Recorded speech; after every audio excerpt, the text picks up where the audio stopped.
Father David here.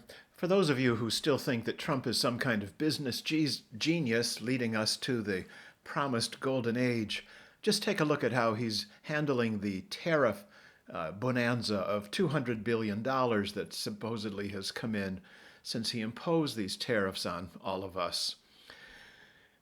He says that he's going to take that $200 billion to fund the $500 billion in additional defense spending that he wants for next year. And then he's going to send all Americans who make less than $100,000 a $2,000 tariff check. That comes to $280 billion. So somehow $200 billion in tariff revenue is going to cover $780 billion in new spending. This explains how a man could go bankrupt on multiple casinos, something that economists always believed was a practical impossibility. As Michelle Obama correctly pointed out, power doesn't change a person, it reveals a person.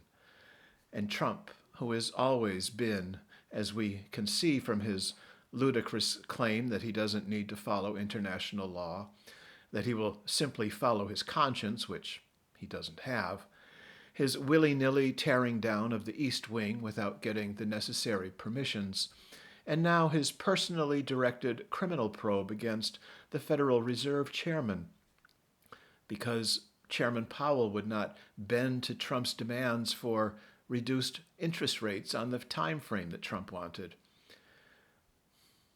This is all completely on par with Trump grabbing women by their private parts, by refusing to pay mom and pop tradesmen for work they performed on his various projects because he knew they couldn't afford to litigate against him.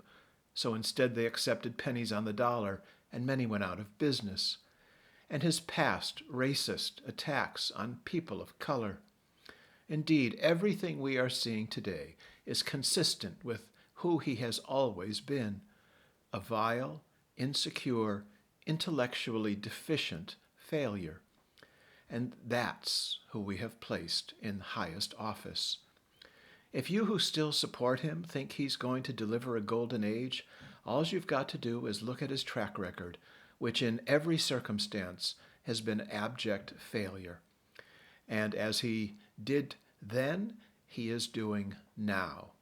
And we are very much the worse for it. We need to keep speaking up. We need to keep showing up. God bless us all.